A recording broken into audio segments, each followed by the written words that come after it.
There What's he is. up? How's it going, Britton? Good. How are you? Good, good.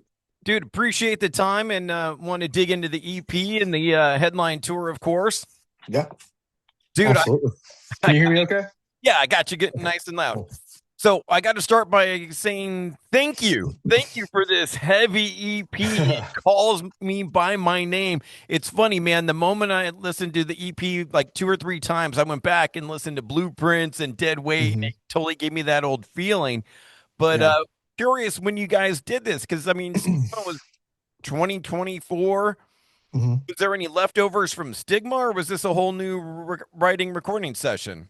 I think it was just its own new thing. I think a lot of us kind of got back into like what we fell in love with, like in the first place. Is like we love just fat riffs and like, you know, heavy vocals and things like that. And yeah, I feel like this is just a return to form and just like, we're all from Florida. We're all, from kind of the swamp area. So we're like, let's just be ourselves. It's like we don't have to put on some facade that we're some kind of rock star or anything. I'm like, let's just be us. And I think it's working. Yeah, dude, and I almost feel like it's kind of when I interviewed you and Cody when Stigma came out, I felt like that Yeah. record was almost kind of dancey, where this one is kind of the Yeah. inverse to that. The pendulum has swung back the other way now. Yeah. And we had fun with Stigma. That record just had like if you- the thing is like if you jump anywhere in that record and like jump to the next song, it can feel not cohesive a little bit. It just feels like 10 singles in an album. And I don't think it was a bad thing. It was just a little experimental, but I think we're back to the riffs, man. That's what we all fell in love with from the beginning. So And when did you guys actually work on this? When did you have time to record it with how busy you guys are touring and everything? honestly, we've been working on a lot of it on the road. We would kind of flesh out how the songs would go, and then when we get back for a little bit, I'd either run to Nashville or LA, and we would record this stuff. With who produced it? Cody? Cody and Drew. Okay. Drew Folk? Yeah. Yep. Yeah, I mean it sounds amazing. Love the heaviness.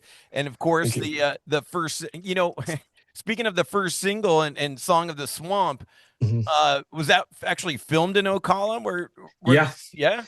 Yeah. It was like 30 minutes from my house. So yeah. I was hoping that and I just noticed it too when you rearranged your hat. Did you have the Mhm. crown tattoo previously, or is that kind of new? I don't remember seeing that in I the had that on our last record cycle, but yeah. okay. Yeah. I I was wear a hat a lot. maybe that's why I didn't catch it Yeah, it's before, probably, but I yeah. really noticed it in that video. And the other Yeah. cool thing I like about that tune is like the little like newsy part and it towards the you know Hmm. three-fourths of the song being through. Was that something you lifted or something that you guys recorded? That's something we found. It's just like um, it's like an old recording from the 50s of just like it's kind of funny. It's like telling people like retirees to come to Florida. This is what it's like, and they're like, the alligator is another native species here, and things like that. It's really funny. We The thought writing. I'm we sorry. thought it would, yeah, we thought it would just go well in there. It's kind of creepy too, the way we kind of like pitch shifted it and whatnot. I love it, man. Being a radio guy, but the thing I loved about the last album, and it seems like it's continuing on this one, is Hmm. you're kind of like evil speaking voice. It almost feels like Yeah. a horror movie at times. I Yeah. think it really kind of shines on like Purify on the new EP. Hmm.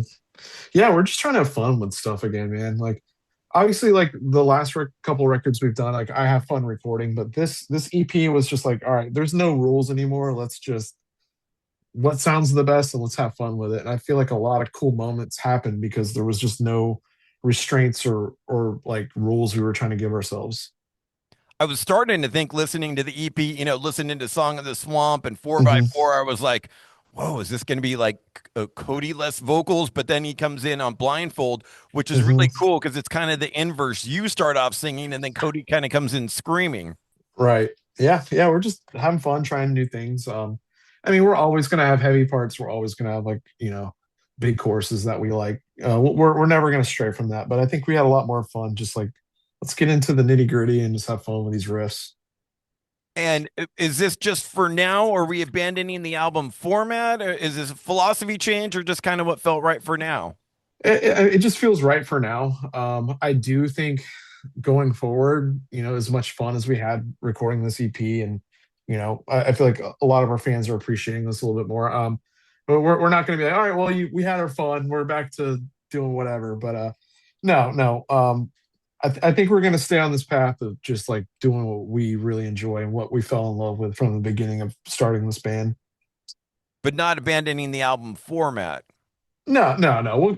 We'll get back into some full length albums, but yeah, this was just kind of a mood, and it kind of just fell out where we're just like, you know, let's work on some stuff. We were just working on stuff for the future anyway, and it just kind of came together. We're like, well, let's just put out a heavy EP. Works perfect. I love it, man. I love it. Yeah, And I'm excited to hear. I imagine you're going to play all these tunes live when you're rolling through SoCal. Going to be at House of Blues Anaheim on absolutely. April 30th. So we're going to hear the whole EP live. We might not play it like all like top to bottom, but we're gonna play every song off of it for sure. So not necessarily in sequence, but sprinkle it in through. Yeah, yeah, yeah. We'll play the whole thing. I promise. Awesome, man. Looking forward to it. Yeah, I mean, that's going to pretty much write the set list when you take those 5 songs and then all the songs you got to play from the other albums. It pretty much yeah. It's starting to get itself. hard. It's like, what song do we bring now? Like, you know, yeah. It's definitely. I thought it would be easier because you're like, oh, we have more songs. It's more you can pick and choose, but there's so many that people love. I'm like, I don't know if we don't bring this song, like people are going to be upset. If we don't bring that one, people will be upset. So it's been a little hard. Yeah, it's like, what do you leave off at this point? Yeah. So I mean, that's the thing. Like we don't always like run the same set list all the time. So if you see us now, the next time you see us, we'll be running something different. Love it, man. Super looking Yeah. forward to this show and you guys getting back into the House of Blues of Anaheim. And also Yeah. on the bill, Never Tell and Orthodox. Yeah. Great bands. Kind of different though. Usually like last time I think you played at House of Blues, it was like Nothing Nowhere and Spite, kind of the Uh-huh. the poppy end and then the super heavy end. These are kind of more on the poppy and the hip hop side of things. Yeah. I mean, we're all big fans of Orthodox too. Those guys are heavy as hell. We love that style. And then never tell like very catchy choruses and things like that. So those are the two elements like we like in our band also. So we're like, let's just bring it with us. Yeah, Orthodox is great. Got to hang out with those guys at the Warp Tour and super fun live. Yeah, they're sick. Dude, I love it. And, looking ahead, it's funny, man. I was trying to think, you haven't done any recordings outside of Wage War. I mean, Cody does so much writing for other people, Mhm. guest features and stuff, but nothing from you. Yeah, I guess it's just never worked out. I mean, I've had an offer or two, but it's just the timeline. It just never kind of worked out. We were doing this or on tour, which kind of sucked. But yeah, I'm not opposed to it. It's not like I don't want to, for sure. I mean, Okay. there's a lot of cool bands I would love to, get on track with. But yeah, just timing. It's never worked out because I mean, our band, we're always on the road, man. We're always trying to get it. So maybe we should slow it down a little bit. But our fans are like, no, no, don't do that. But I'm sure we'll make it happen. It's just timing's been bad. I wasn't sure if that was another like philosophy thing. Like, nah, I just want to keep my vocals to Wage War. No, not at all. It's just again, it's just timing.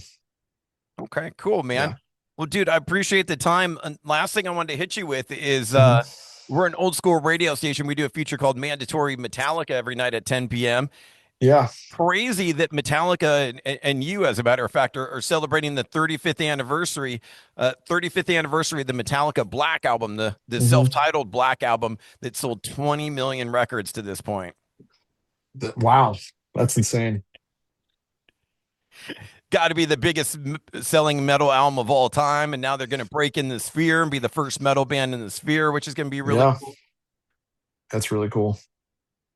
And I know you're a big Metallica fan, but you're more like a Ride the Lightning kind of guy. Yeah, that's where I started. I mean, I remember my dad had those old 90s like entertainment centers that your mom and dad used to have. He used to have one that like the sides would open up and he had all his CDs in there. I remember pulling out Ride the Lightning. I'm like, ooh, what's this? And then you hear Fight Fire with Fire first time. I'm like, what the hell? Yeah.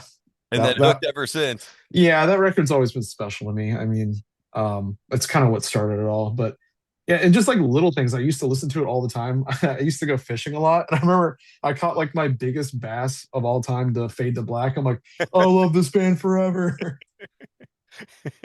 Yeah.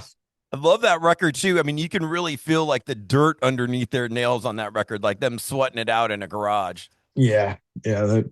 It definitely felt pissed off, which I love. I mean, the rest of Metallica is definitely aggressive, but that one just has a special spot in my heart.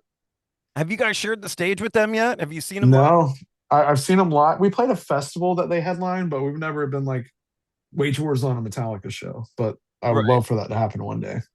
Yeah, I mean that would be incredible and pretty crazy too. What they did at the Sphere, and they're going to do they did on their prior tour, where they're doing 2 nights in every town and two different set lists. Like to to learn two completely That's different set lists, man. 40 that's plus insane. years.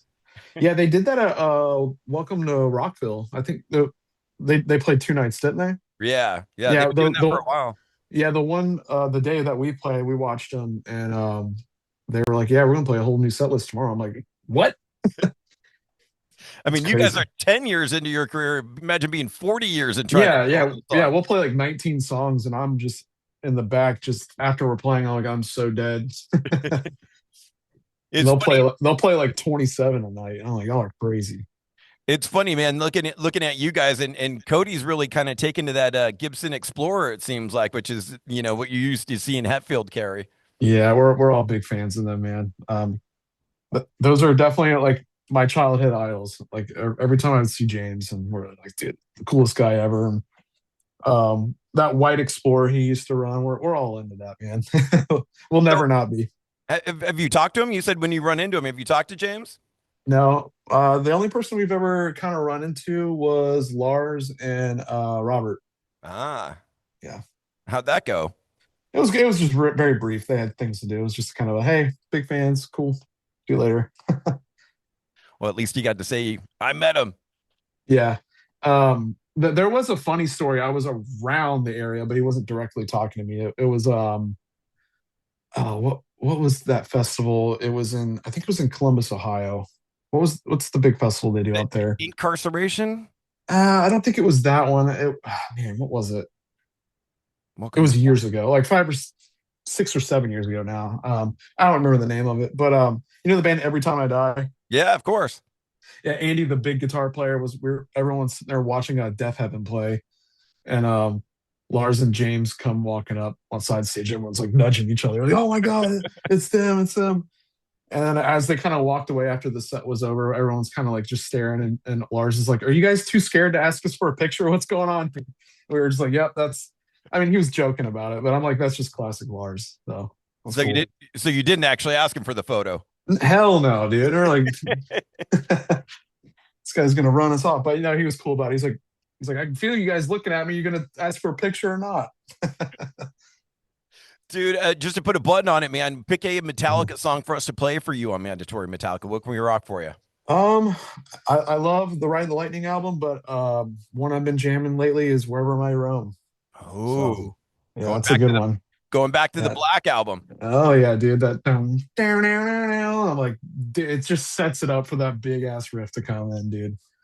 So You had told me one time before that you and Cody had messed around with Sad But True. Have you guys yeah. done any more in that lane? I mean, I'm down to open this can of worms. It was just kind of a fun thing. We're like, hey, let's just do a sad but true cover. We got like a quarter of the way into it, and then we kind of like it was like late at night. We were doing like a cabin retreat where we were writing stuff for Manic. So we got a little bit more serious into the Manic stuff, and that kind of hit the back burner. But I'm down to open it back up. That would be really fun. Yeah, man. I'd love to hear that one day. Yeah. I mean, that riff is insane. Just dun, dun, dun, dun, dun. Dude, I'm already getting juiced up about it. Do you play guitar? A little bit, yeah, here and there. I'm not as good as Seth or Cody, but I try. You ever think about bringing that on stage? Yeah. I did when we did that acoustic run with A Day to Remember. I picked up a guitar for 2 songs. So Might but be cool. Might be cool to see you with the guitar and get a three-headed guitar attack like Iron Maiden. yeah, I mean I can't keep up with those guys, but sure. At least look cool with the guitar around your neck. Yeah, Some power chords. I'll look cool, but I ain't gonna be playing anything cool. Those guys are insane. Especially like some of the new stuff on the EP, like Purify. There's a middle part, like it's like a Lamb of God riff. I'm like, I could practice that every day for the rest of my life. I'll never be able to play that riff. So yeah. Dude, thank you Thank you for this killer EP. Can't wait to see you guys again at House of Blues Anaheim, and Mhm. really stoked that you're going to be playing the entire EP, man. I'm excited. Absolutely, man. I'm excited to get back on the road. It's been a minute, so we're Yeah. gonna get out there and have fun. We'll see you there. Yeah, man. Can't wait. See you then, Britain. All right. See you, bro. Bye. See ya.